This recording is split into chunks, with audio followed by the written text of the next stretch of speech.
Esta tarde, el Instituto de la Judicatura tiene el honor de contar con la participación de 3 destacadas panelistas, las 3 con una muy importante trayectoria en el interior del Poder Judicial de la Federación.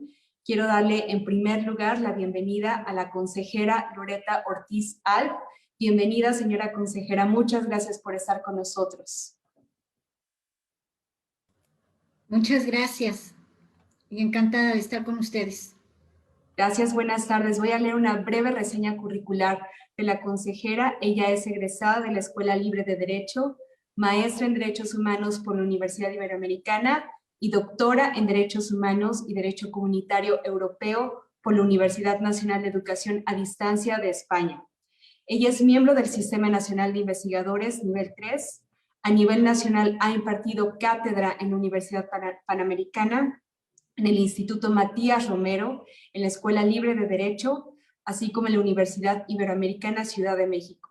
A nivel internacional, la consejera Ortiz Alf ha sido docente de la prestigiada Academia de Derecho Internacional de La Haya en Holanda y de la Escuela de Derecho Whittier en California, Estados Unidos.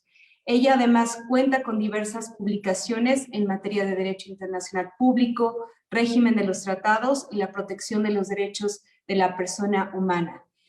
La consejera ha desempeñado diversos cargos públicos, tanto en el Poder Ejecutivo como en el Poder Legislativo, y desde el 20 de noviembre de 2019 se desempeña como consejera de la Judicatura Federal, cargo para el que fue designada por el Senado de la República por un periodo de 5 años. Es realmente un honor. Muchas gracias por acompañarnos en este panel.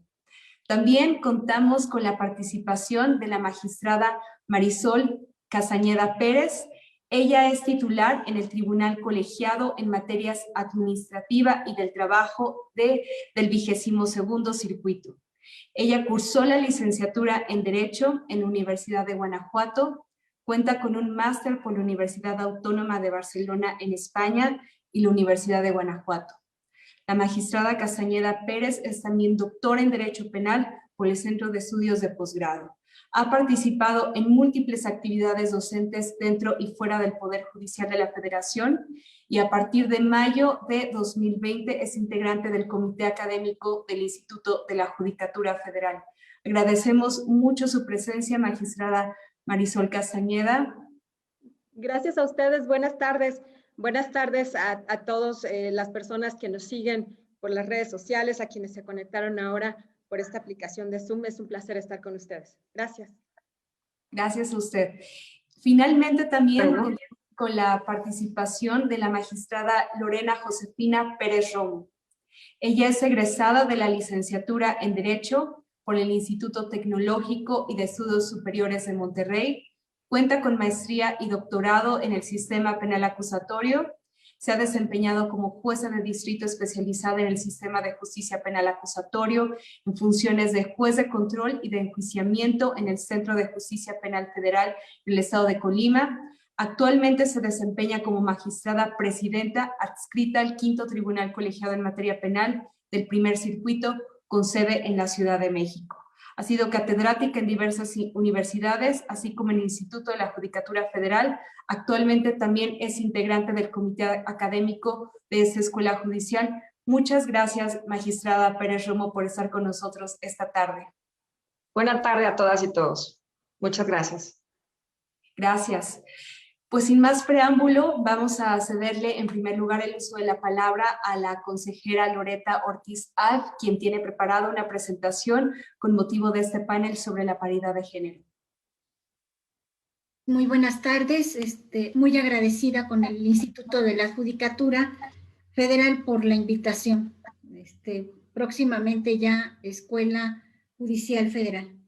Bueno, el tema de la paridad de género hace referencia a la participación y representación equilibrada de mujeres y hombres en los espacios de toma de decisiones, en todas las esferas de la vida pública, política, económica y social.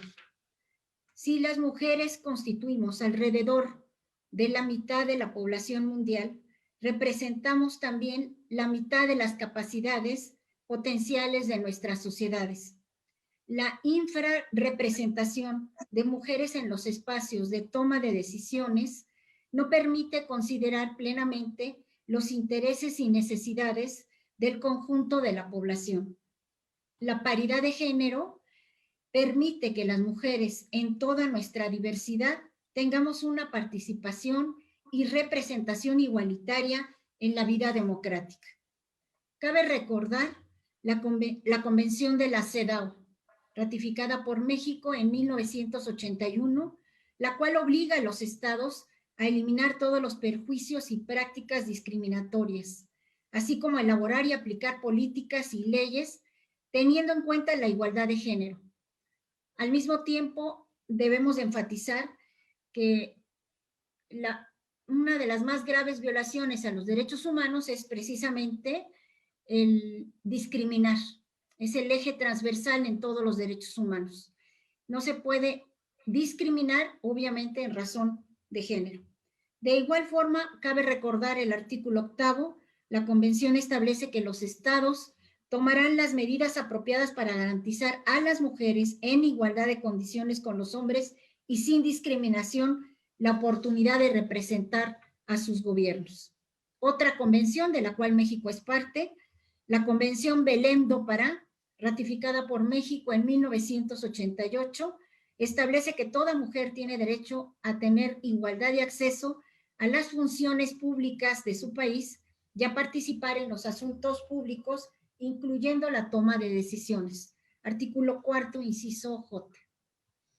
También la Agenda 2030 señala y puntualiza que para el desarrollo sostenible incluye como objetivo 5º lograr la igualdad entre los géneros y empoderar a todas las mujeres y niñas. Además, incluye la eliminación de todas las formas de discriminación y violencia de género para acrecentar la participación de las mujeres en todos los niveles de decisión.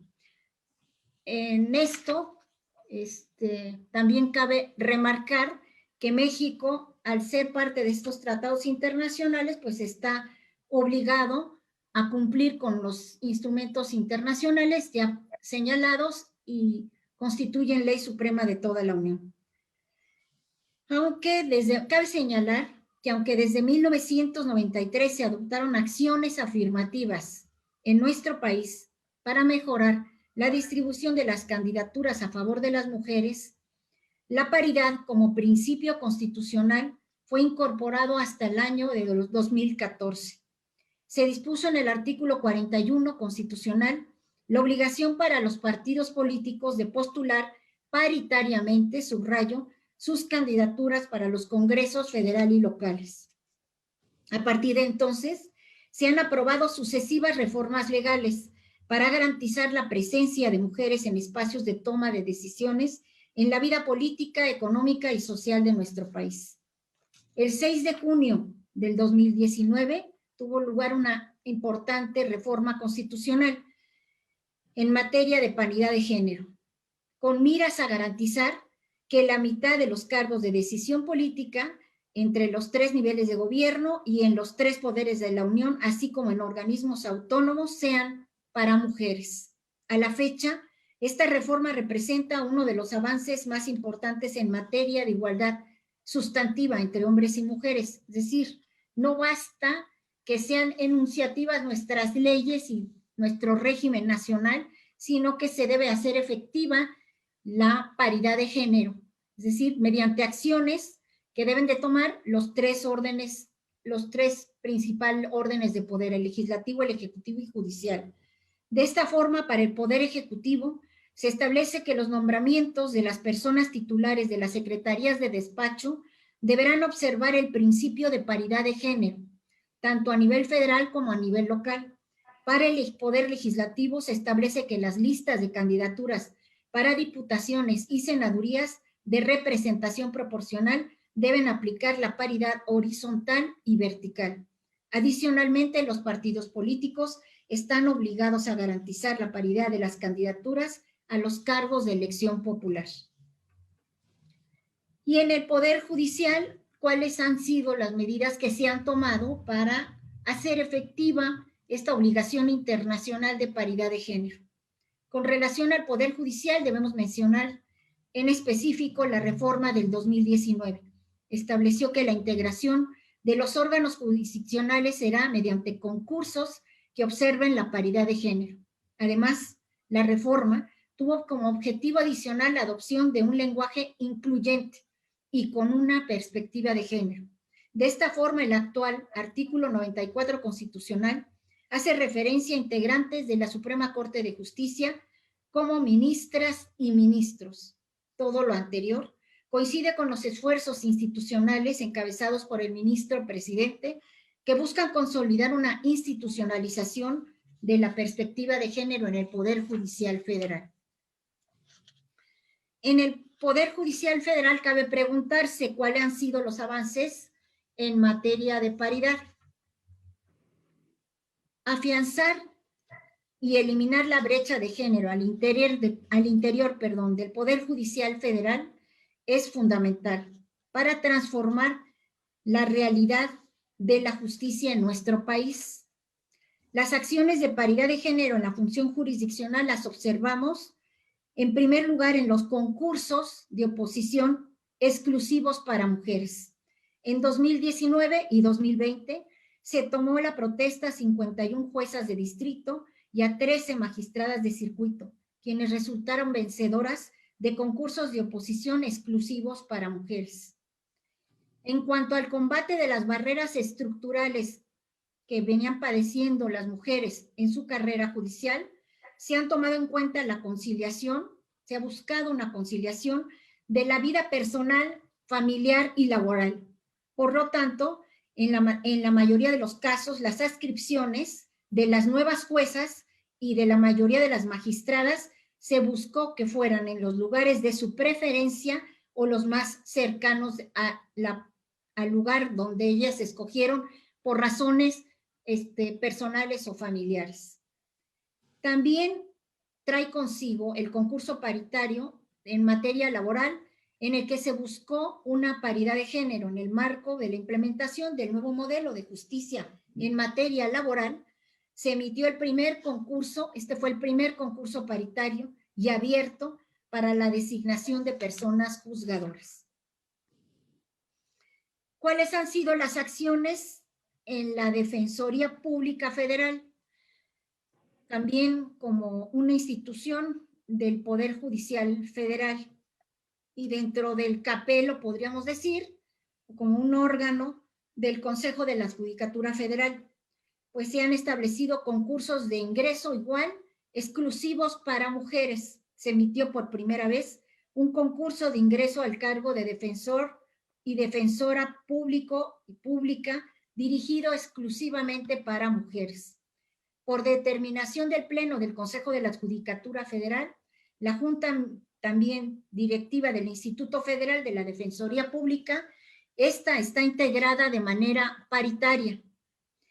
Y para finales del 2020, el Instituto Federal de la Defensoría Pública contaba ya con 1,366 mujeres y 1,371 hombres contratados para alcanzar esa paridad de género en la Defensoría, en el Instituto de la Defensoría Pública. En relación a las acciones, esto ha sido una preocupación constante del Consejo de la Judicatura Federal, el tomar acciones para consolidar una cultura libre de violencia de género en todo el Poder Judicial Federal. En razón de esta prioridad, el 1 de marzo del 2020 entró en funciones la Unidad de Prevención y Combate al Acoso Sexual, unidad especializada para la atención inmediata y acompañamiento de las personas trabajadoras del Consejo de la Judicatura Federal en casos de violencia sexual y de género. De igual forma, una de las tareas encomendadas a esta unidad, a la Unidad de Prevención y Combate de Acoso Sexual, es la elaboración de los protocolos de actuación para la intervención en estos casos. También el Pleno aprobó, en torno al tema de la violencia de género, el acuerdo general que incorpora la perspectiva de género al procedimiento administrativo, particularmente para prevenir y sancionar la violencia, cuestión que era indispensable para poder sancionar adecuadamente a los que cometieran acciones de acoso sexual o laboral o violencia contra la mujer. En relación al acompañamiento integral de los casos de violencia de género, también se debe de mencionar que entre el 1 de julio y el 31 de diciembre del 2020, la unidad dio atención a 31 casos relacionados con conductas de violencia sexual y de género, desde un enfoque en justicia restaurativa transformativa. La unidad ha otorgado asesoría de primer contacto, apoyo en la preparación y presentación de quejas, también apoyo en la solicitud de medidas cautelares, que a veces son fundamentales, y preventivas de seguimiento del procedimiento disciplinario, entre otros. La Comisión de Disciplina, pues, tiene como una de sus funciones, dentro de otras, la de sancionar este tipo de conductas. Ya se han tomado varias resoluciones en ese sentido, pues que han sido históricas, porque anteriormente no se habían sancionado con, podríamos decir, con esa afectividad y con sanciones que podríamos decir que son ejemplificativas para el caso de la violencia contra la mujer o acoso contra la misma. La Unidad de Prevención y Combate al Acoso Sexual se encuentra afinando un protocolo que establecerá el procedimiento para brindar atención jurídica, psicológica y médica inmediata y de primer contacto. Otras acciones también que conviene mencionar es el programa de sensibilización y capacitación. La Unidad de Prevención y Combate al Acoso elaboró e imparte en distintas áreas del Consejo de la Judicatura Federal un programa de sensibilización y capacitación sobre acoso y otras formas de violencia sexual. Adicionalmente, se desarrolló un modelo de capacitación técnico-jurídico enfocada a las áreas encargadas de la investigación y sustanciación de los asuntos de índole laboral y disciplinario. Porque en muchas ocasiones se tienen dificultades incluso para probar de alguna manera el acoso sexual y la violencia. Entonces, tiene que haber toda una serie de capacitaciones para la investigación de estos hechos ilícitos y poder sancionar a los responsables. También se impartió dicha capacitación técnica jurídica a las personas vencedoras del concurso de oposición para la nueva justicia laboral, así como para el personal de la Visitaduría General.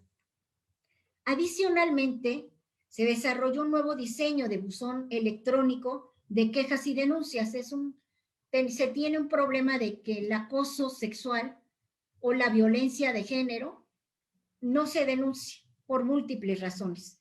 Entonces, por esa razón, se desarrolló un nuevo buzón electrónico de quejas y denuncias que contempla de manera particular a las conductas de violencia sexual y de género, haciéndolo más amigable para las y los usuarios y favoreciendo la denuncia. Dentro de podríamos decir, desde la perspectiva de la paridad de género, se dio todo un programa de apoyo a las mujeres para la lactancia.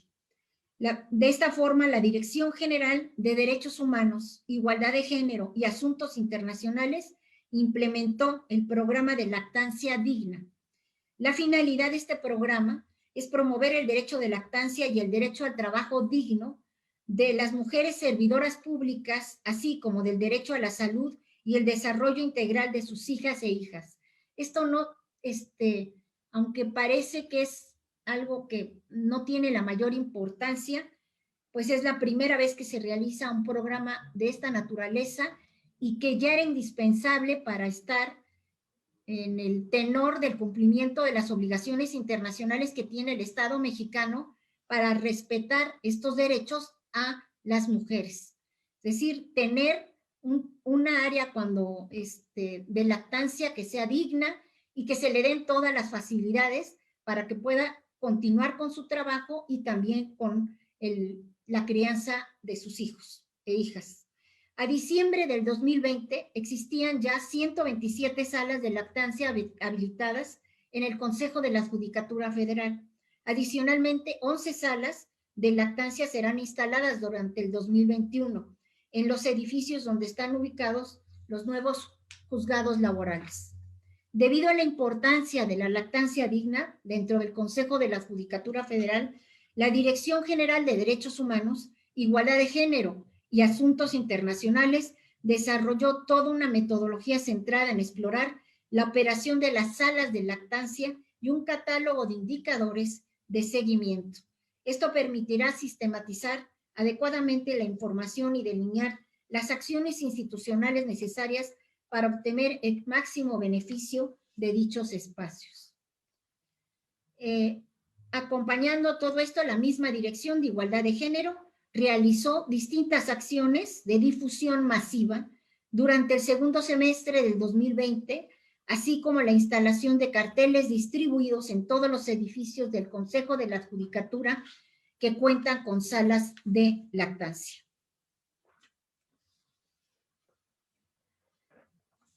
Bien, ahora dentro de lo que se había mencionado de las acciones para la conciliación personal, familiar y laboral, el Consejo de la Judicatura cuenta con una política de conciliación que incluye licencias de paternidad y maternidad y servicios de guardería y de cuidados. Es decir, se busca que los servicios o el trabajo realizado por las mujeres encuentre un ambiente digno, pero no solamente en el lugar de trabajo, sino también en el ámbito familiar.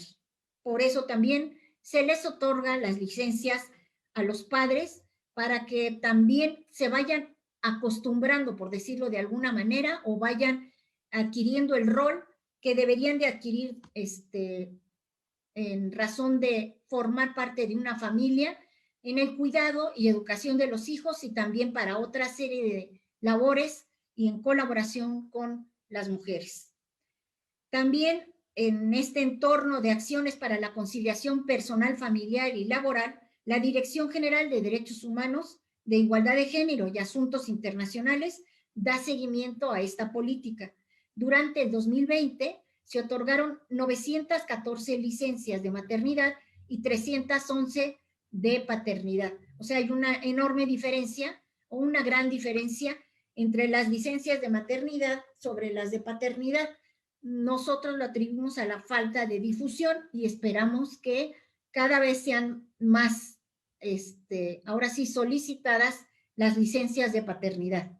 Para diciembre del 2020, 278 niñas y niños se encontraban inscritos también, esto con relación al ambiente digno para que se desarrollen los niños y niñas dentro de una familia y en el cual tienen a una madre que trabaja en el Poder Judicial Federal, se encontraban inscritos en los 3 índices de instancia infantil del Consejo de la Judicatura Federal. Ahora bien, además de las acciones enfocadas al acceso igualitario de mujeres en puestos de toma de decisión, la corresponsabilidad entre la vida laboral ya mencionada, familiar y personal, y la eliminación de hostigamiento y acoso sexual, un aspecto fundamental para el cambio de una cultura institucional es la profesionalización en la materia. De esta suerte, se ha dado una profesionalización en materia de igualdad de género por el Instituto de la Judicatura Federal. En 2020, el Instituto impartió el diplomado virtual Juzgar con Perspectiva de Género.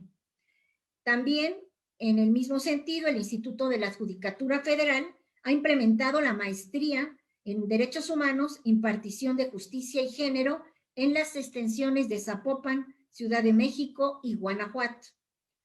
Los ejes de capacitación del 2021, que fueron sometidos a la aprobación del Pleno y a la Comisión de Carrera del Instituto de la Judicatura Federal, se incorporó la perspectiva de género como eje de la labor jurisdiccional, así como la paridad en los tribunales como competencia básica para la gestión del despacho judicial.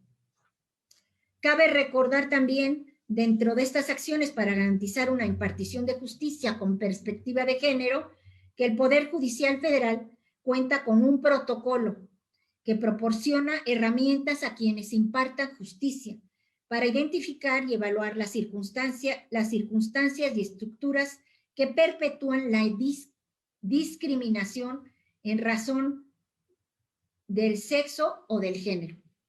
Uno de los principales aportes del protocolo es que proporciona un método detallado que facilita a los juzgadores la aplicación de la perspectiva de género en la impartición de justicia. El pasado 25 de noviembre se presentó la versión actualizada del protocolo y hubo todo un seminario, en fin, y participaron los expertos en la materia. Resultado de un amplio proceso consultivo con operadores de justicia, academia e integrantes de la sociedad civil organizada. ¿Cuáles son los desafíos?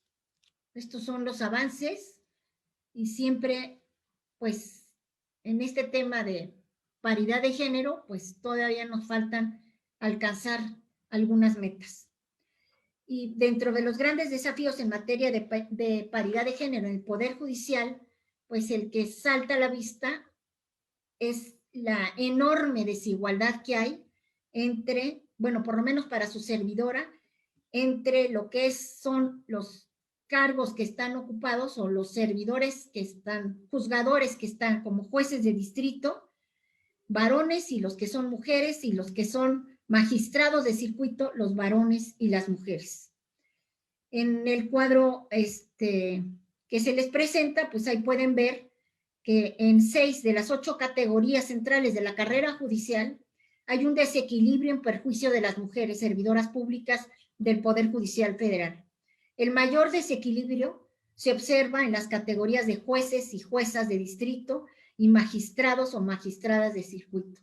Por eso, en el último concurso para magistradas y magistrados, el que está ahorita en periodo de inscripción, pues la situación se buscó porque no teníamos suficientes juezas, abrir la ventana para que pudieran concursar 2 secretarios de estudio y cuenta de la Suprema Corte y en su momento pudieran, pues, equilibrar y que hubiera suficiente número de magistradas mujeres con magistrados varones. Uno de los principales desafíos en el interior del Poder Judicial Federal, entonces, es abatir esta disparidad que existe en la carrera judicial, particularmente en los principales espacios de decisión, como la titularidad de los órganos jurisdiccionales federales. A efecto de combatir efectivamente el acoso y el hostigamiento sexual, también en el Poder Judicial Federal, es necesario identificar cuáles son las modalidades e incidencia con que se presentan estos actos.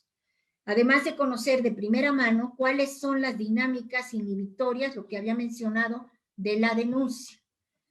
Lo anterior representa información determinante para el diseño de las políticas de prevención y atención de estos casos. Es decir, se tienen que buscar la manera de promover la denuncia en caso de violencia o acoso contra las mujeres, y no solamente eso, sino buscar los mecanismos de prevención para que se den este tipo de hechos ilícitos, tanto el acoso sexual como la violación o la violencia contra las mujeres, y para eso es necesario identificar las modalidades y la incidencia con que se dan estos hechos ilícitos en el Poder Judicial Federal.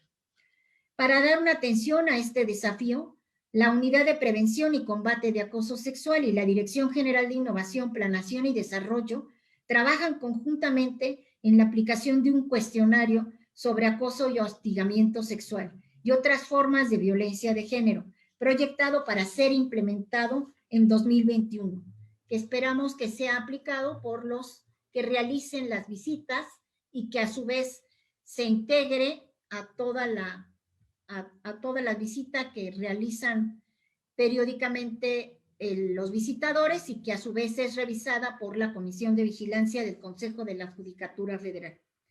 Y así poder tomar decisiones en torno a estos hechos ilícitos, que a su vez se turnarían si se ven que hay ya acoso, a la Comisión de Disciplina para que se tomen las acciones pertinentes. En 2020, el número de licencias de maternidad triplicó el número de licencias de paternidad. Aunque no se conocen las causas a profundidad, esto no puede atribuirse a una mayor presencia de mujeres, pues hasta diciembre del 2020, el 50.25 correspondía a mujeres y el 49.74 a hombres. Adicionalmente, existen entidades federativas donde no fue otorgada ninguna licencia de paternidad durante el 2020. Las licencias de paternidad, como ya mencioné, son un derecho de los hombres trabajadores que representa un avance significativo para la corresponsabilidad, subrayo, familiar entre hombres y mujeres. En ese sentido, es necesario fortalecer la difusión de este derecho y complementarla con actividades educativas sobre la importancia de la paternidad responsable y activa de los servidores públicos. Muchas gracias. Muchas gracias, consejera Loreta Ortiz Af, por esta muy completa presentación sobre, primero, obviamente, el marco normativo internacional, después las disposiciones internas que tenemos para hacer una realidad del principio de igualdad, y también sobre todo este amplísimo panorama de las distintas acciones que se han implementado por parte del Consejo de la Judicatura Federal con el objetivo de establecer una nueva cultura, finalmente, que dé cuenta de la realidad, dé cuenta de el hartazgo que existe en la sociedad para transitar hacia un nuevo régimen. Agradecemos mucho su participación. Quiero comentarles que al término de las 3 intervenciones vamos a abrir un espacio de preguntas y respuestas. Para quienes nos acompañan a través de la plataforma Zoom, les pedimos, por favor, emplear la herramienta chat, que está en la barra inferior. Ahí podrían dirigir sus preguntas a la persona identificada con * preguntas, y quienes nos acompañan en Facebook Live también ahí pueden utilizar la herramienta comentarios. Nuevamente, muchas gracias por su participación. La veo en el segundo bloque de preguntas. Vamos a pasar ahora, por favor, con la presentación de la magistrada Marisol Castañeda Pérez. Muchas gracias, muchas gracias. Nuevamente, buenas tardes a todos. Es un honor para mí compartir este panel con la señora consejera Loreta Ortiz Af, por supuesto con mi compañera, la magistrada Josefina Pérez, y agradezco muy especialmente al Instituto de la Judicatura Federal, próximamente Escuela Judicial, y a su director, el doctor Arturo Bárcena Zubieta, por darnos esta oportunidad. Voy a compartirles una presentación también, si me permiten. Ahí está. Muchas gracias. Bien, la desigualdad entre hombres y mujeres es una realidad tan arraigada en nuestra sociedad que los esfuerzos por erradicarla deben ser enfáticos, sostenidos y enfocados a la adopción de medidas correctivas que permitan cambiar los patrones socioculturales establecidos y desmantelar las estructuras que al día de hoy siguen obstaculizando la participación de las mujeres en los procesos de toma de decisiones. Ministro Presidente Arturo Saldívar, en sus líneas generales de trabajo 2019-2022. La perspectiva de género, la equidad de género, la igualdad, no son temas de moda u ocurrencias, sino cuestiones producto de un legítimo reclamo social surgido a raíz de la discriminación histórica de las mujeres. La lucha de las mujeres por alcanzar la igualdad alrededor del mundo se ha concretado en parte a través de diversos mecanismos internacionales. Algunos de los más relevantes han sido los establecidos en la Convención sobre la eliminación de todas las formas de discriminación contra la mujer, que México ratificó el 23 de marzo de 1981 y que establece que los estados partes de la Convención deberán tomar medidas apropiadas para eliminar la discriminación contra la mujer en la vida política y pública del país. En particular, se dice, tendrán la obligación de garantizar en igualdad de condiciones con los hombres el derecho a, 1, participar en la formulación de las políticas gubernamentales y la ejecución de estas, y ocupar cargos públicos y ejercer todas las funciones públicas en todos los planos gubernamentales, y participar en organizaciones y en asociaciones no gubernamentales que se ocupen de la vida pública y política del país. Asimismo, el objetivo estratégico G1 de la Declaración de Beijing y Plataforma de Acción de la Cuarta Conferencia sobre la Mujer, organizada por la Organización de las Naciones Unidas de 1994, establece que los estados adoptarán las medidas para garantizar a la mujer igualdad de acceso y la plena participación en las estructuras de poder y en la adopción de decisiones. Además, los objetivos de desarrollo sostenible a los que nuestro país se ha comprometido a dar seguimiento establecen como metas dentro del objetivo 5, igualdad de género, que deberán existir marcos jurídicos para promover, hacer cumplir y supervisar la igualdad y la no discriminación. Meta 5.1.1, estableciendo además como un indicador clave la proporción de mujeres en cargos directivos, meta 5.5.2. Estos documentos reconocen la distribución de poder desigual que existe entre hombres y mujeres, así como los obstáculos que impiden que aún hoy las mujeres puedan acceder a los lugares donde se toman las decisiones. La presencia de mujeres en todos estos espacios se reconoce como un imperativo democrático y como un elemento esencial para la transversalización de la perspectiva de género. Las anteriores líneas forman parte de la exposición de motivos que llevaron a establecer la paridad de género en nuestra Carta Magna. Pero entonces valdría la pena definir qué es la paridad de género. La Suprema Corte de Justicia de la Nación ha definido la paridad de género conforme a lo siguiente. La paridad es igualdad, así de claro y contundente. La paridad no es una medida de acción afirmativa de carácter temporal. Esas son otras a las que enseguida me voy a referir. No es una medida compensatoria. La paridad es un principio constitucional que tiene como finalidad la igualdad sustantiva entre los sexos, que adopta nuestro país como parte de los compromisos internacionales que ha adquirido con el objeto de que los derechos político-electorales de las y los ciudadanos se ejerzan en condiciones de igualdad. La paridad es una medida permanente para lograr la inclusión de las mujeres en los espacios de decisión pública. Entonces, recordemos qué son las medidas afirmativas. Estas pueden definirse como aquellas acciones cuyo objetivo es borrar o hacer desaparecer la discriminación existente en la actualidad o en el momento de su aplicación. Corregir la pasada y evitar la futura, además de crear oportunidades para los sectores subordinados. Se trata de políticas concretas que sirven al objetivo más amplio de igualdad de oportunidades y son necesarias para vencer las resistencias al cambio, las dificultades, obstáculos y limitaciones que se levantan por doquier, sembradas a diestra y siniestra, en el largo y difícil camino hacia una igualdad de oportunidad verdadera. Estas medidas, como les comentaba, a diferencia de la paridad de género, son temporales. La paridad de género es un derecho establecido en nuestra Carta Magna. El rumbo, el destino, sin duda, debe ser la igualdad. Una sociedad paritaria en la que efectivamente todas las personas gocemos de los derechos humanos reconocidos en tratados internacionales y en la Constitución Política de los Estados Unidos Mexicanos. ¿Por qué? Por una razón muy sencilla, porque así lo mandata el artículo 1 de la propia Carta Magna. Una sociedad sustantiva en la que entonces ya no sean necesarias estas acciones afirmativas que suelen ser utilizadas, como he mencionado, para poner a la par a las personas, como le exige el artículo 1. Bien, pero entonces cabría preguntarnos, ¿es verdad que existen diferencias que nos impiden alcanzar la misma posición que los hombres? Permítanme ponerles un breve ejemplo. Si me podrían apoyar, por favor, con el video, Francisco.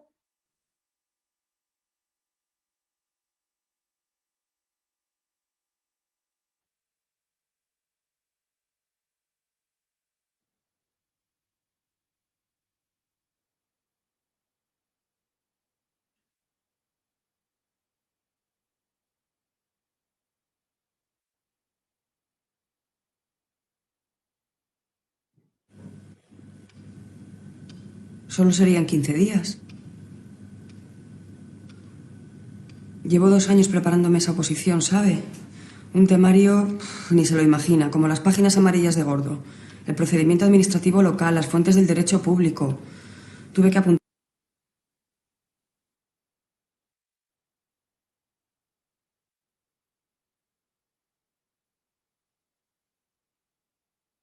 15 días. Llevo 2 años preparándome esa oposición, ¿sabe?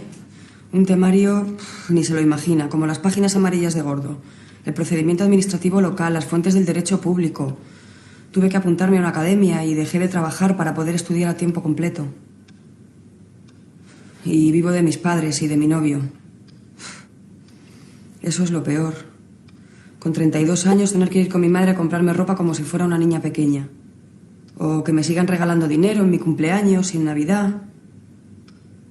Que mi novio me pague los cafés o el cine cada vez que salimos de casa.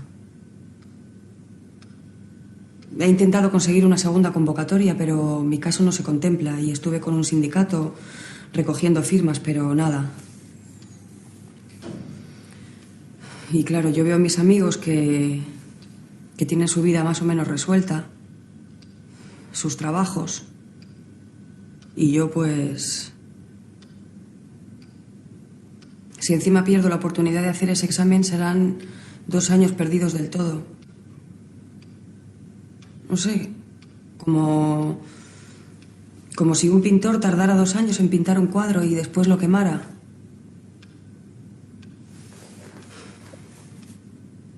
Además, si no puedo hacer ahora ese examen, igual tengo que esperar 2 años más, porque el ayuntamiento de aquí es pequeño y apenas hay puestos para administrativo. Bueno, si se jubila o se muere alguien. Sé que parece una paradoja, pero lo hago por mi hija. ¿Cómo voy a resolverle la vida a mi niña si la mía todavía está en el aire? Por eso necesito pedirle esos 15 días a cambio de un puesto de trabajo fijo. 2 semanas a cambio de una vida mejor. ¿Cree que soy una mala madre ya antes de serlo?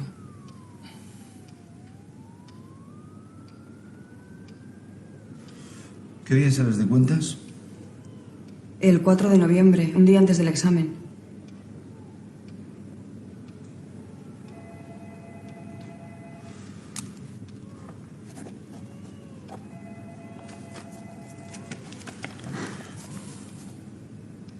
Si quiere podemos arreglar una cesárea para el 21 de octubre. Muchísimas gracias. ¿No hay de qué? Te entiendo. Yo estuve de interino muchos años. Ahora será Libra. ¿Cómo? Tu hija iba a ser Escorpio, ahora será Libra. Libra. Es un buen signo.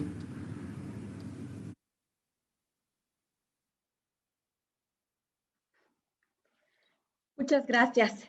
En el caso del Poder Judicial de la Federación, como lo destacó el ministro presidente en sus líneas generales de trabajo, la participación de las mujeres en cargos administrativos y jurisdiccionales superiores había tenido hasta antes de que asumiera la presidencia del Consejo de la Judicatura Federal un aumento casi imperceptible. Incluso destacó, había un retroceso en el caso de la designación de jueces de distrito. ¿Será que algunas de estas mujeres, compañeras, no quisieron cambiar el signo zodiacal de sus hijos por considerar que ello las convertiría en una mala madre? ¿O que sus parejas no se los permitieron? ¿O bien que no encontraron apoyo para prepararse e incluso cambiar de residencia en caso de resultar vencedoras? A continuación les quiero mostrar algunas gráficas sobre la participación de las mujeres en los concursos de oposición desde su instauración. En el caso del nombramiento de jueces y juezas de distrito, el primer concurso interno de oposición se celebró en el año 2000. Tuvimos 699 personas admitidas, de ellas 185 eran mujeres, resultaron 44 hombres vencedores y 6 mujeres vencedoras. Para 2004, el panorama no fue muy diferente. En el séptimo concurso interno de oposición, tenemos 481 personas admitidas, 197 mujeres y 22 vencedores hombres, 3 mujeres vencedoras. En el tercer concurso interno en 2008, tenemos 245 personas admitidas, 54 mujeres, 16 hombres vencedores y 1 mujer vencedora.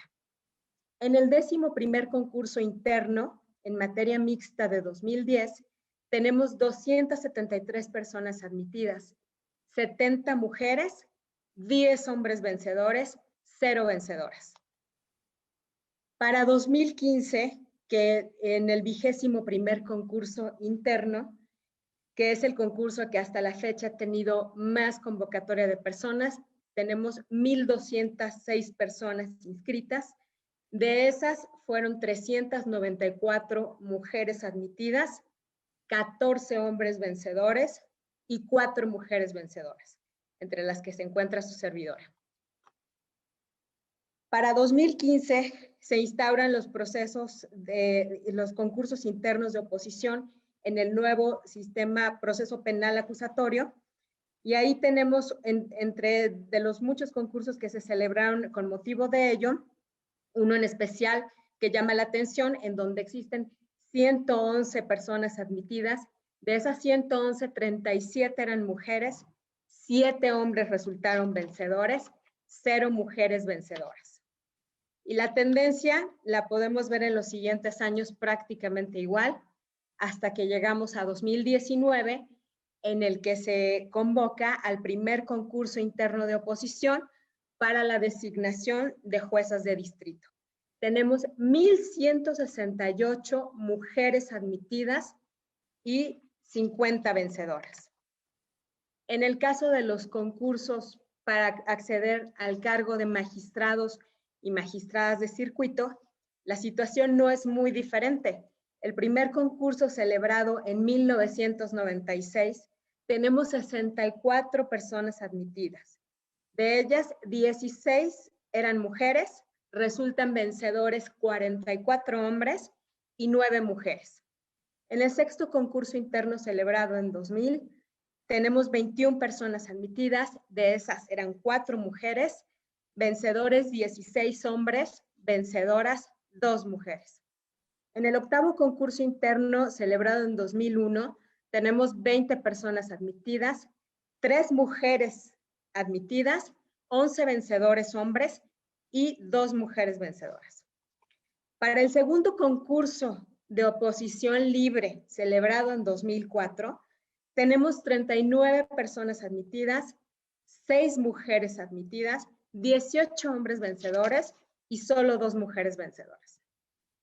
Llama la atención también el 22º concurso interno celebrado en 2011, en el que tenemos 78 personas admitidas, 19 mujeres de ellas, 19 hombres vencedores y 0 vencedoras. Para el 28º concurso interno tenemos 25 personas admitidas, 2 mujeres de ellas, 11 hombres vencedores, 2 mujeres vencedoras. La tendencia sigue prácticamente igual. En los siguientes años tenemos en 2016 el 34º concurso interno, 47 personas admitidas, 10 mujeres de ellas, 27 vencedores y 2 mujeres vencedoras. Finalmente tenemos el primer concurso de oposición para la designación de magistradas de circuito celebrada en 2019, en la que tenemos 49 mujeres admitidas, 13 mujeres vencedoras. Cabe destacar que en este último certamen se concursaron 30 plazas y finalmente solo fuimos designadas 13 juzgadoras, lo que evidencia que se sostuvieron los más altos estándares de selección. Si pudiéramos adelantar las gráficas, por favor. Me gustaría mostrarles la fotografía que corresponde a la primera sesión del Pleno del Tribunal Colegiado en Materias Administrativas y de Trabajo del 22º Circuito con residencia en Querétaro, en el que una de sus integrantes es una mujer. Desde su creación, el tribunal no había estado integrado jamás por una mujer. La política entonces implementada por el ministro presidente Arturo Saldívar Lelo de la REA, en la que por una parte convocó a 2 concursos exclusivos para mujeres y ahora los concursos paritarios, como bien lo destacó y puntualmente lo destacó la señora consejera Loretta Ortiz, aunado a la posibilidad de que se nos ha permitido anotar 3 lugares de preferencia de adscripción fue un gran acierto. Ello constituye, por supuesto, un gran atractivo para que las mujeres prosigamos en la carrera judicial, pues sin duda uno de los grandes obstáculos era pensar en este tema. Hoy, las vencedoras de los concursos de oposición estamos adscritas a uno de los lugares que elegimos. Además, quiero comentarles con mucho orgullo de mi parte que en el certamen en el que yo participé, obtuve el primer lugar por haber obtenido las calificaciones más altas, y en ese aspecto también en el Consejo de la Judicatura Federal fueron muy receptivos a tal circunstancia. Además de todas las políticas a las que ya se ha referido muy puntualmente la señora consejera relativas a acciones integrales contra el acoso sexual o violencia de género, apoyo a la lactancia y profesionalización, quiero hacer un llamado a todas las estudiantes, compañeras oficiales administrativas, actuarias, secretarias. Las exhorto a que sueñen en grande. No hay obstáculos para alcanzar nuestras metas. Tenemos la capacidad suficiente y ahora la oportunidad. Estoy segura que con un liderazgo como el que hoy tenemos con el ministro presidente Arturo Saldívar, ningún pequeño tendrá que cambiar de signo zodiacal y que pronto dejaremos de decir la primera. Muchísimas gracias a todos y a todas por el favor de su atención. Muchas gracias, magistrada Marisol Castañeda Pérez, por estas estadísticas que ejemplifican de una manera muy gráfica cómo hemos avanzado a partir de los concursos de oposición y, bueno, los cargos que ahora ocupan mujeres como usted. Muchas gracias también por la sensibilidad y por mostrarnos los perjuicios de los estereotipos de género que aún persisten en nuestra sociedad. Gracias. Quiero comentarles que con motivo de este panel, el Instituto de la Judicatura Federal publicó en la página de Twitter una encuesta. La pregunta era, compártenos, ¿cuál consideras que es el objetivo principal de la paridad de género en el Poder Judicial de la Federación? Las respuestas eran: 1, combatir discriminación; 2, ampliar la fuerza laboral; 3, garantizar los derechos humanos de las mujeres; 4, tomar decisiones plurales. Y la respuesta es, ¿cuál consideras que es el objetivo principal de la paridad de género en el Poder Judicial de la Federación? La número 1, combatir la discriminación, con el 40% de las respuestas. Muy bien, pasamos entonces con nuestra tercera panelista, la magistrada Josefina Pérez Romo. Muchas gracias. Le cedo el uso de la palabra.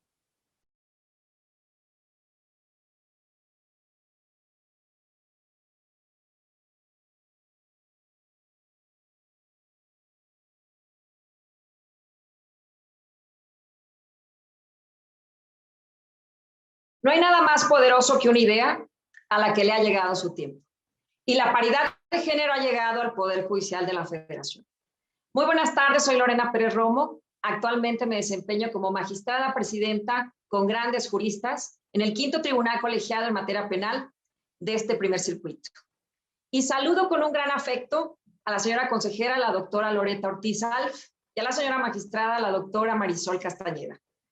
Asimismo, agradezco enormemente al director de nuestra escuela judicial, al doctor Arturo Bárcena, por esta gran oportunidad. Y no podemos seguir hablando de la paridad de género sin mencionar a la igualdad, como un principio inherente a la naturaleza del género humano e inseparable a la dignidad de la persona.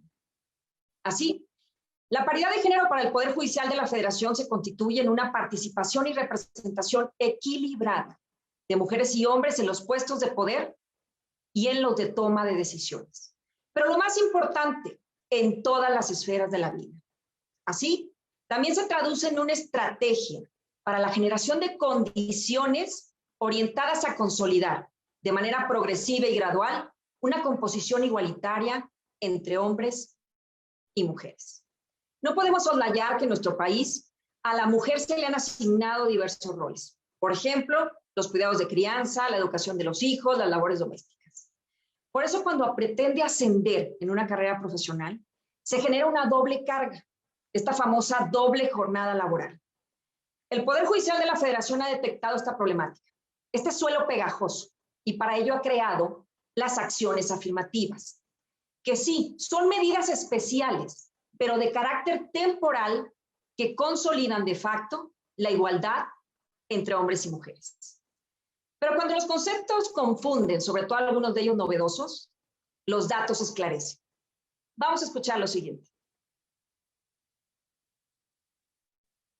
En las elecciones de los últimos 5 años, de un total de 224 candidaturas a los gobiernos locales, tenemos que en el 80% de los casos los candidatos fueron hombres y solo en el 18% de ellos fueron mujeres, resultando electas solamente 3 de ellas como gobernadoras. Otro dato es que en 25 estados de la República nunca ha gobernado una mujer. Y si nos vamos más atrás en el tiempo, desde 1953, fecha en que las mujeres obtuvimos el reconocimiento de nuestro derecho a votar y ser votadas, solo 9 mujeres han sido gobernadoras. Aunque también se ha avanzado en los órganos autónomos y en el propio Poder Judicial Federal, se han lanzado convocatorias exclusivas para mujeres para ocupar los juzgados vacantes. Pero como la biología no define el destino, hay acciones implementadas por el Poder Judicial de la Federación de manera efectiva, pero a partir de 3 líneas importantes de acción. Vamos a hablar de la primera línea, conciliación personal, familiar y laboral. Si hacemos una comparativa dicotómica de cómo hombres y mujeres desde sus circunstancias especiales enfrentan los contextos diferenciados, encontramos que mientras en el hombre hay una gran expectativa de buen proveedor, de un proveedor incluso exitoso, esto genera una gran carga. Sin embargo, esto es compatible con largas horas de trabajo, trabajos extenuantes, la vida familiar a la mejor encargada a la pareja para el cuidado de los hijos y, por supuesto, una proyección personal. Sin embargo, la mujer tiene diversos requerimientos. Se le exige ser una buena ama de casa, las labores de crianza, las labores domésticas, el estereotipo incluso de ser una buena madre. ¿Quién no diría que en lugar de estar dando una conferencia en un panel, debería de estar cuidando a mi hija? Así, cuando las mujeres pretendemos acceder a otros puestos en la carrera profesional, nos encontramos con esta desventaja. Es decir, no estamos en las mismas condiciones. Incluso por ello, el Poder Judicial de la Federación detectó los famosos techos de cristal, que no son sino obstáculos invisibles que no permitan a la mujer desarrollarse profesionalmente en igualdad de condiciones. La segunda línea de acción es juzgar y defender con perspectiva de género. Ustedes conocen algunas de las tesis de la Suprema Corte, incluso algunas de ellas obligatorias. Pero hoy quiero hacer referencia a una herramienta complementaria que me parece sumamente importante y que recomiendo ampliamente. Quiero hablar de la actualización al protocolo para juzgar con perspectiva de género. Primeramente porque se ha legitimado a través de un verdadero proceso consultivo y en su actualización intervinieron académicas, académicos, hombres y mujeres de la sociedad civil, incluso litigantes. También aborda el tema de masculinidades. En este esquema patriarcal hegemónico hay diversos estereotipos también para el hombre. Por ejemplo, si un hombre decide quedarse en su casa al cuidado de los hijos, al cuidado de las labores domésticas, hacer la comida y su esposo se va a trabajar, no faltará quien en un lenguaje de estereotipo de género diga que es un mantenido. También nos habla del lenguaje incluyente, sumamente cuestionado. Sin embargo, el lenguaje incluyente permite visibilizar a la mujer en todos los lugares de toma de decisiones. Un ejemplo muy sencillo sería que una escuela va a realizar un evento, un magno evento, y hace una convocatoria y está invitado, pues, los alumnos. Entonces las mujeres estamos invitadas, las alumnas están contempladas. Para ello se pretende también un lenguaje neutral, que esta convocatoria diga se invita a todo el alumnado. También esta actualización explica los estereotipos de género, cómo detectarlos, pero sobre todo, cómo desecharlos. En la materia penal, que es la que manejo día con día, voy a poner un ejemplo muy específico. Supongamos que una mujer, después de una jornada laboral, se va a cenar con 4 compañeros hombres y además con su jefe, un 5º hombre, a un restaurante bar. Sí, por supuesto que hay comida, por supuesto que hay bebida, y posterior a ello los invita a su departamento. Estando en ese departamento, desafortunadamente, ocurre una violación tumultuaria. Ella dijo que no. Si nosotros analizamos y cuestionamos estos hechos desde un lenguaje estereotipado, desde una mentalidad cerrada y por supuesto con prejuicios, podríamos decir que cómo es posible que una mujer se haya ido con tantos hombres a comer, a beber y después los haya invitado a su departamento. que por eso ocurrió lo que ocurrió. Sin embargo, si cuestionamos los hechos y valoramos las pruebas desde la perspectiva de género, pudiéramos pensar que ninguna invitación, ninguna, va a justificar una violación tumultuaria y que un no siempre va a ser no. Otra de las herramientas sumamente importantes de apoyo es ECOPAC. Se encuentra en esta página de la Suprema Corte de Justicia de la Nación y es muy recomendable porque tiene un manejo muy flexible. Ustedes, a través de los conceptos que vayan a buscar, discriminación, violencia de género, acoso, violación, van a encontrar toda la normativa nacional y, por supuesto, los precedentes de la Suprema Corte. Pero algo también muy importante, que se actualiza día con día también respecto a la normativa internacional y que es obligatoria para nuestro país. Por eso considero que esta actualización del protocolo se convierte en una verdadera guía práctica para juzgar, pero sobre todo para defender nuestros derechos con perspectiva de género. La tercera de las líneas de acción, y no menos importante, es consolidar una cultura libre de violencia de género. En el Poder Judicial de la Federación se ha dicho que hay tolerancia cero a cualquier tipo de violencia. Sea la institucional, que no permite a la mujer avanzar de un escalafón a otro, sea la psicológica, humillaciones, acoso, aislamiento, simple y sencillamente en nuestros lugares de trabajo, o la simbólica, que implica comentarios machistas o sexistas, burlas, mofas.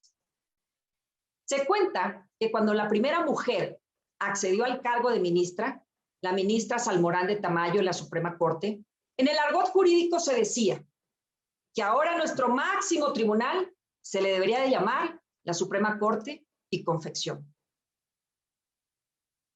Pero como la paridad es una realidad, vamos a hablar de acciones no solo afirmativas, sino efectivas. Primeramente, quiero señalar los concursos exclusivos para mujeres, donde las juezas, ellas obtuvieron las mejores calificaciones en toda la historia del Poder Judicial de la Federación, y donde también 13 mujeres obtuvimos el cargo de magistradas. Pero esto gracias a que se emparejó la cancha, es decir, en igualdad de condiciones, y también tuvimos acceso a adscripciones preferentes. También se llevó a cabo un concurso abierto y especializado para jueces en materia de trabajo, donde bajo el principio de paridad de género y por supuesto la obtención de resultados objetivos, 22 hombres y 23 mujeres obtuvieron este cargo. Y actualmente contamos con una convocatoria con 2 concursos libres para un total de 60 magistradas y magistrados. Pero lo más importante, los criterios de desempate, porque estos aplican criterios basados en acciones afirmativas de equidad. Ante un empate, el criterio será entonces elegir a aquella persona que cuente con alguna discapacidad. Y en segundo término, a la persona que cuente con la mayor antigüedad en el Poder Judicial de la Federación.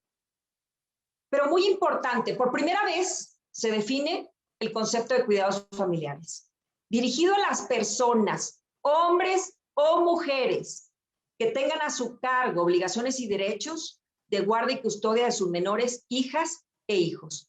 Así también aquellas personas, hombres o mujeres, que tengan algún familiar con una discapacidad. Y esto será un criterio de evaluación para las adscripciones preferentes. Esto es muy importante porque de alguna manera todos y todas nos encontramos reflejados en estas circunstancias. Pero como esto no debe quedar a la sensibilidad de ninguna persona, este principio constitucional se encuentra en los acuerdos del Consejo de la Judicatura Federal. Quiero hablar primeramente de aquel que reglamenta la carrera judicial, donde la paridad de género se convierte en un principio, pero también en parte integrante de la formación de todo el alumnado, de los empleados y empleadas del Poder Judicial de la Federación y de ustedes, hombres y mujeres que pretenden también acceder a estas categorías bajo la formación de la paridad de género y de los exámenes abiertos del Instituto de la Judicatura. También en la conformación de las plantillas, cuando menos el 50% será integrado por mujeres. Esto permite a la mujer en cada una de las categorías ir ascendiendo en los escalafones de la carrera judicial. También en los acuerdos de disposiciones en materia de responsabilidades, contamos por primera vez con la unidad de prevención y combate al acoso sexual, Esto es sumamente importante porque se reconoce esta problemática y se combate a través de medidas preventivas, acompañamiento a la víctima, sea hombre o sea mujer. Y por supuesto, las medidas de reparación cuando se ha violentado lo más importante, la integridad y la dignidad de la persona. También se crea un comité interinstitucional de igualdad de género, con miembros de la Suprema Corte de Justicia de la Nación. También participa el Consejo de la Judicatura Federal y, por supuesto, el Tribunal Electoral del Poder Judicial de la Federación. Este comité impulsa la vigencia de una política de igualdad de género. Establece lineamientos, pero precisos, para cumplir con obligaciones internacionales, no solo la normativa nacional. Y, por supuesto, que unifica criterios para institucionalizar esta perspectiva de género. También, este comité ha llevado a cabo foros importantísimos como el de diversas masculinidades, violencia política, acceso a la justicia, violencia de género, prácticas violentas. Y escuchaba en una de las ponencias a un magistrado que decía que ya hace algunos años él propuso, así como otras personas, que se llevara a cabo un concurso exclusivo para mujeres, particularmente para el puesto de jueces de distrito. Que en aquellas mesas redondas donde se encontraban representadas las mujeres, se votó porque sí, pero que desafortunadamente en aquellas mesas redondas donde no nos encontrábamos representadas, se dijo que no, que era una excepción. Así, este comité se convierte en la herramienta idónea para el diseño y ejecución de todos los proyectos en materia de paridad de género, pero con transversalidad. ¿Y qué significa esto? Que se va a ocupar de contemplar las necesidades de todas y de todos, de cada una de las personas a quienes se encuentra dirigido el proyecto en materia de género. Pero no podemos finalizar sin hablar de un contexto actual y desafíos en materia de género. Nosotros tenemos una estadística que contempla que, si bien es cierto, en el 2019 y 2020 ha existido un incremento de las mujeres en los puestos de titulares, Centro Nacional, Centros de Justicia Penal Federal, juzgados de distrito, tribunales unitarios y, por supuesto, los tribunales colegiados. Sin embargo, como desafío, todavía enfrentamos una gráfica de un 80-20 que tiene que ir cediendo gracias a nuestra participación, la de todas y de todos. Y esto es importante porque nos obliga como sociedad, pero sobre todo como institución, a avanzar al siguiente nivel. Quiero terminar con una frase del feminismo de Simone de Beauvoir, que dice: el feminismo, sí, es una forma de vivir individualmente, pero de luchar colectivamente. Al principio de esta presentación, en un homenaje a las 13 mujeres que han logrado el cargo de ministras de la Suprema Corte de Justicia de la Nación, proyectamos su imagen. Ahora tenemos que reconocer que dos de ellas, dos ministras, se encuentran presidiendo las salas de la Suprema Corte de Justicia. Además, contamos con dos representantes en el Consejo de la Judicatura Federal. Y una de ellas ha tenido el honor de acompañarnos en este panel. El honor es para nosotros. Así, quisiera terminar con un breve video de las 13 mujeres que el año pasado en un solo concurso logramos acceder a este cargo, gracias a que se emparejó la cancha.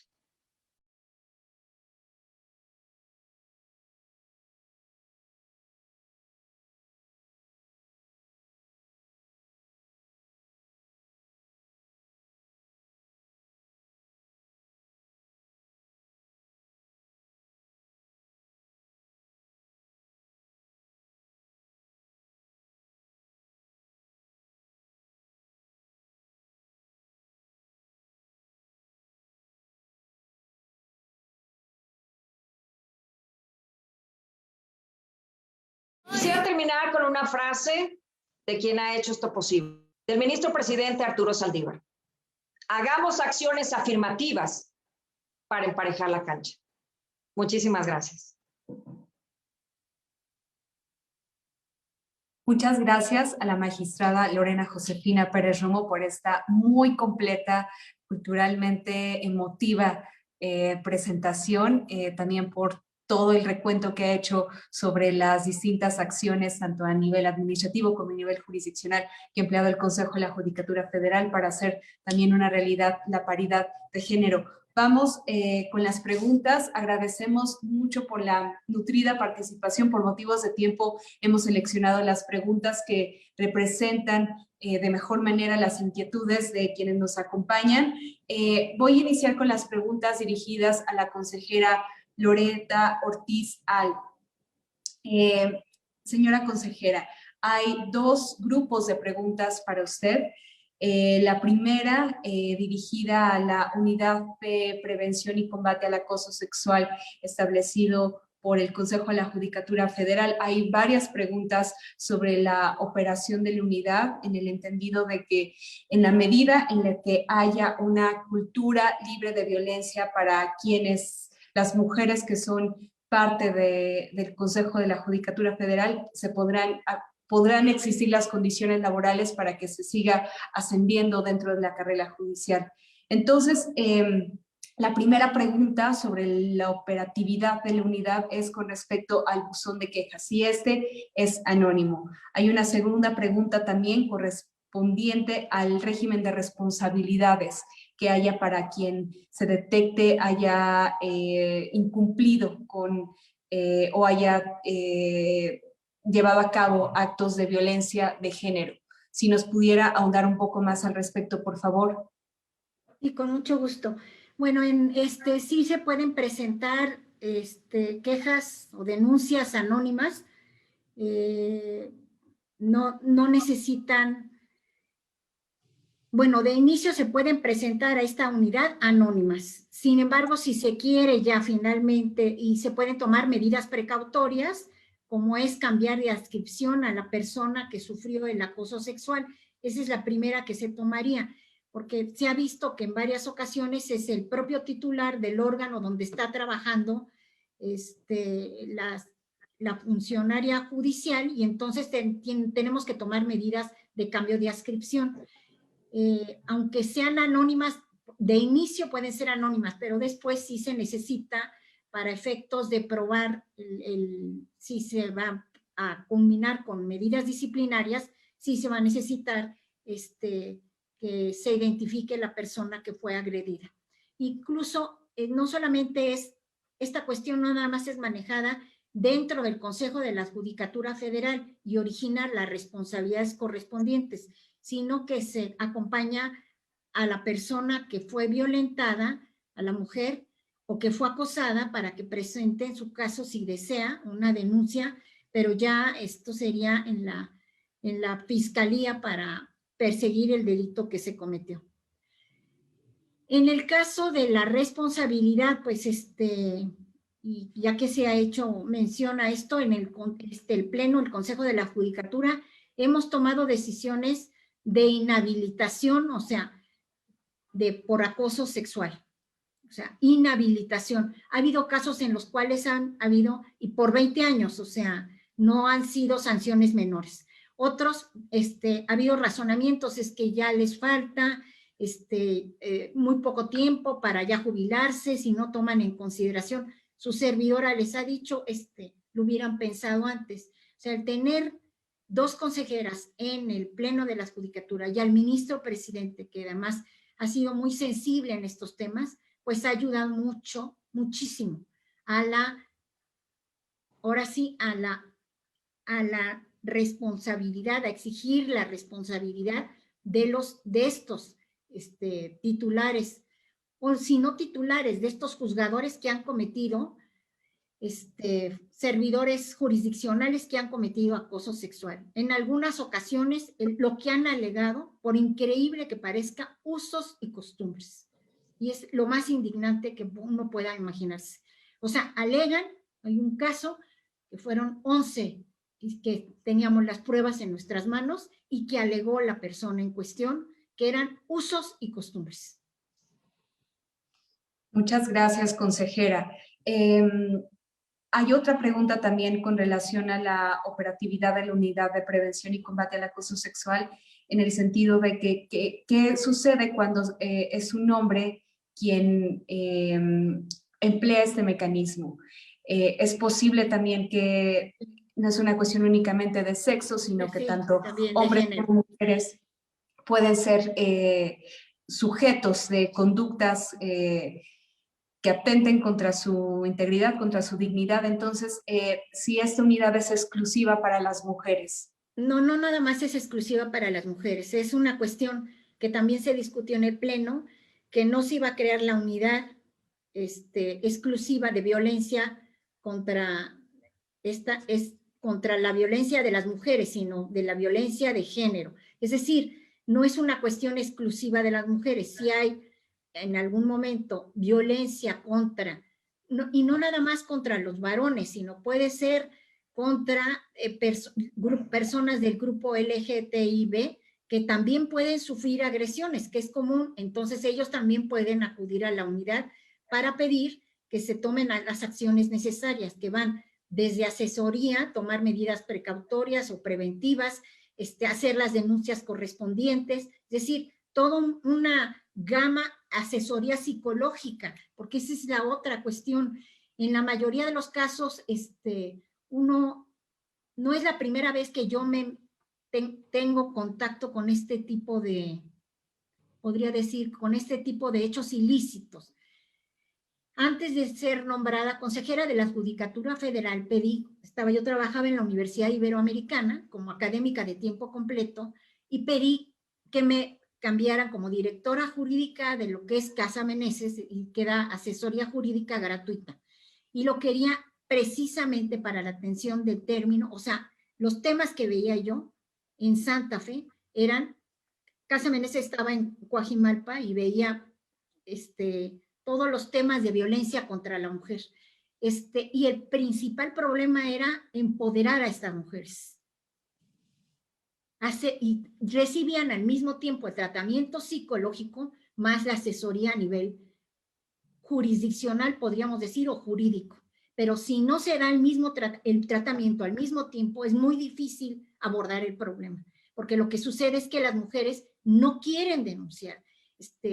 Por eso es muy importante que vayan los dos acompañamientos. Y esta cultura de poderse empoderar, más que empoderarse, se imaginan como que si fuera una mujer que llegaría con un cuchillo. No, no es una cuestión de esa naturaleza, es sencillamente para pensar en ella misma, que su autoestima sea lo suficientemente fuerte para decir, no voy a permitir este tipo de actos que me hacen daño. Y el mecanismo que se implementa en la unidad, obviamente, paralelo. Es decir, la persona que está trabajando, que es Jimena, esta unidad, es especialista en estos temas. Entonces, conoce muy bien, trabajó en la Ibero también, pero tiene una especialidad en la problemática de violencia de género. Entonces, en la unidad, todos los que están conocen muy bien la temática y lo llevan de manera muy puntual y especializada, para que no, pues ahora sí, no se dañe ninguna persona, o sea, que tengan la suficiente confianza para saber que van a ser manejado este tema con mucha profesionalidad, con discreción y viendo sobre todo por la protección de las personas que fueron, ahora sí, acosadas o violentadas. No, y es de género, no nada más es de mujeres. Muchas gracias, consejera. Y una última pregunta también. Creo que con esto se podrá aclarar de mejor manera lo que implica la paridad de género. Aquí le preguntan, ¿considera conveniente que, así como se realizó la adscripción en los lugares de preferencia o más cercanos en los domicilios de las mujeres ganadoras de los concursos exclusivos que hubo el año pasado, se tenga ese criterio para todas las personas titulares de órganos jurisdiccionales a fin de mejorar tanto su desempeño laboral como contexto familiar? ¿Es posible que se establezca también ese criterio en lo futuro, no solo para mujeres, sino también para hombres? A ver, en la base, su servidora, pues participa directamente en los concursos. Presido la comisión de carrera. En ese tenor, pues, redactamos, bueno, la secretaria ejecutiva de carrera, su servidora, ahorita la parte central y ya con la nueva reforma está en la futura escuela judicial. Y entonces, lo que estamos haciendo ahorita es, ahí sí, es una acción afirmativa para las mujeres. Y lo subrayo, para las mujeres. ¿Por qué? Porque hay una disparidad. O sea, normalmente los varones no tienen problemas. O sea, si ellos deciden, por ejemplo, que, no sé, los adscriben, no es tanto cuestión de decisión personal, a qué sé yo, a Chihuahua, se va la familia con ellos y no tiene problema.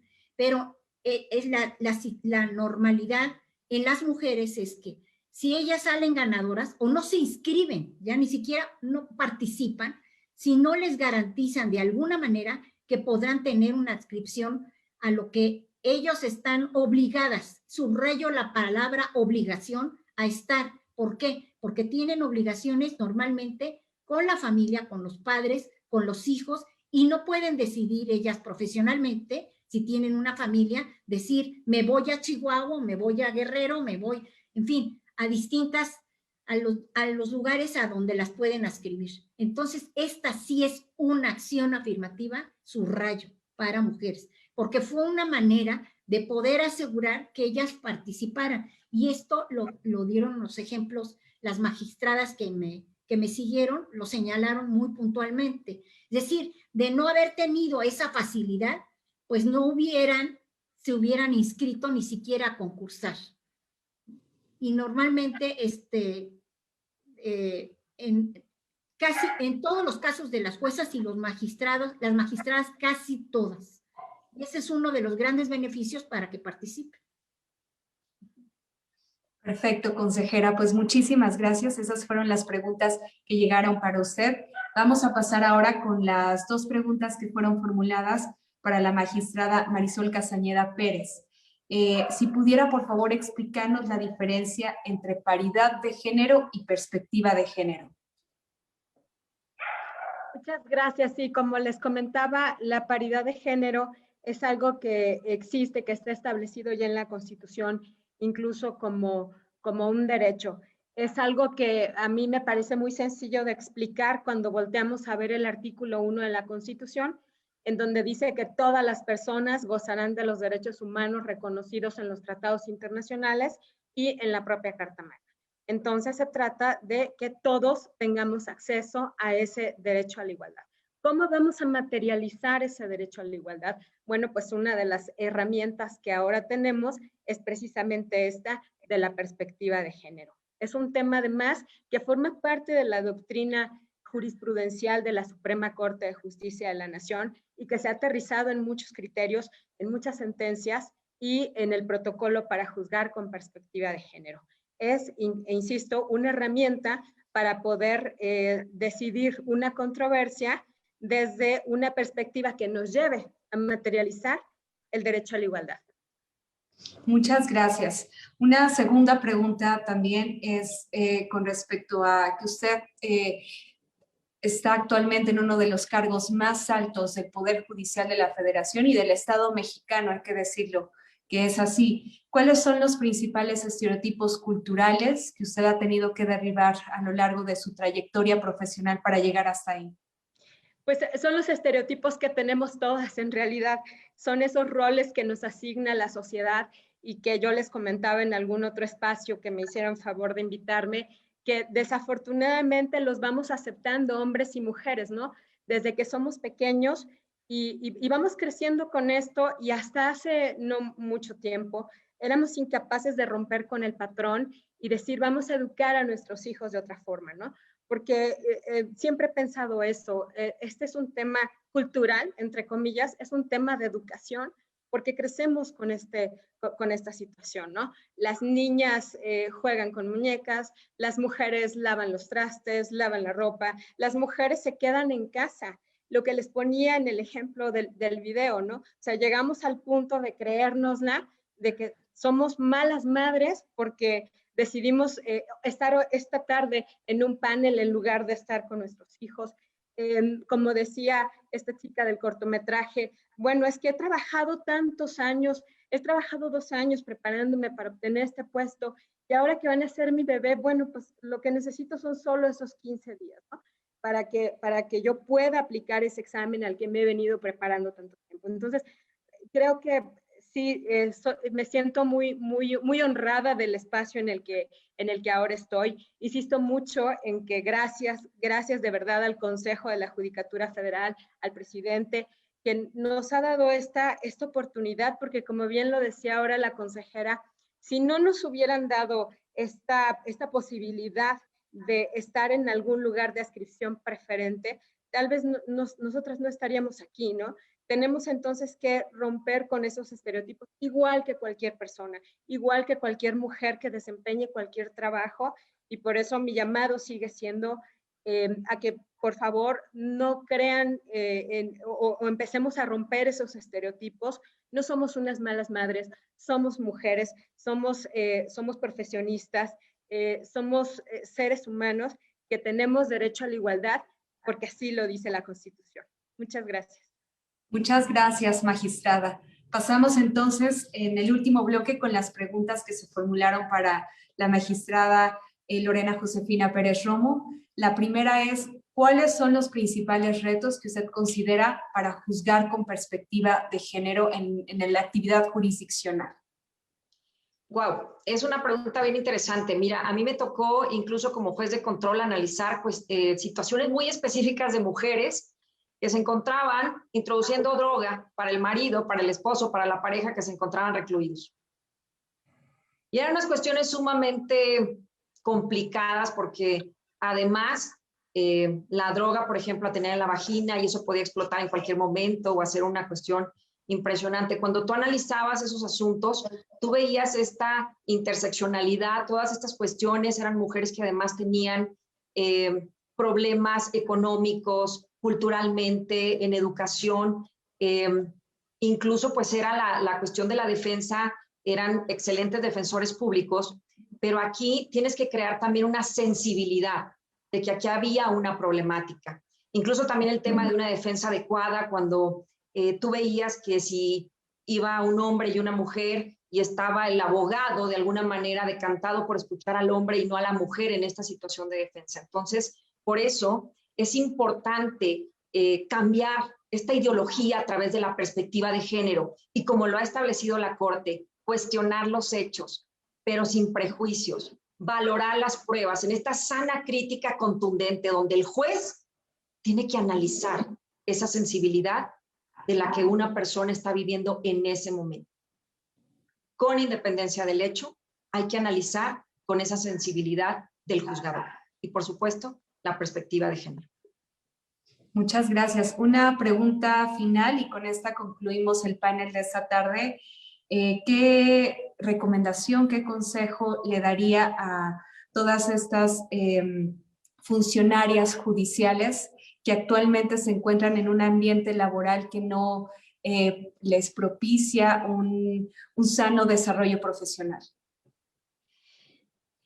Pues yo consideraría que el mejor consejo es que sean escuchadas, es que hablen, es que levanten la voz, como lo dijo la señora consejera, que denuncien, que sí, desafortunadamente nos confrontamos a una cultura y una idiosincrasia, pero aquí el tema no es una dicotomía antagónica sexista. Aquí lo importante es que denuncien estas situaciones, que se analicen y que nos acostumbremos como mujeres y como hombres a analizar esas circunstancias de una manera muy objetiva.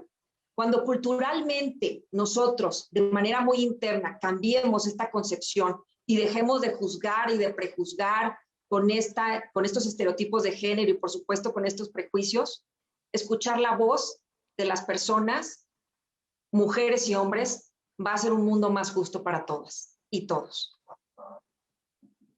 Muchas gracias, magistrada. Pues con esto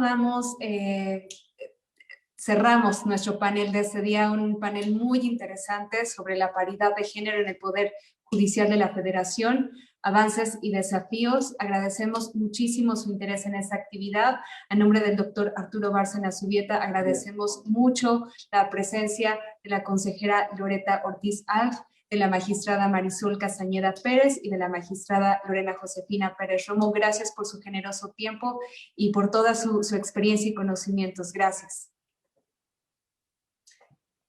A continuación va a aparecer una pequeña encuesta, tanto para quienes nos acompañan en la página de Facebook como quienes nos acompañan en la plataforma Zoom. Les va a tomar nada más 3 minutitos contestarla. Con esta información nos ayudan a mejorar los eventos del Instituto de la Judicatura Federal. Muchas gracias por su participación. Les deseamos una excelente tarde-noche, esperando que ustedes, sus personas queridas, sus equipos de trabajo, todas se encuentren bien de salud. Hasta pronto.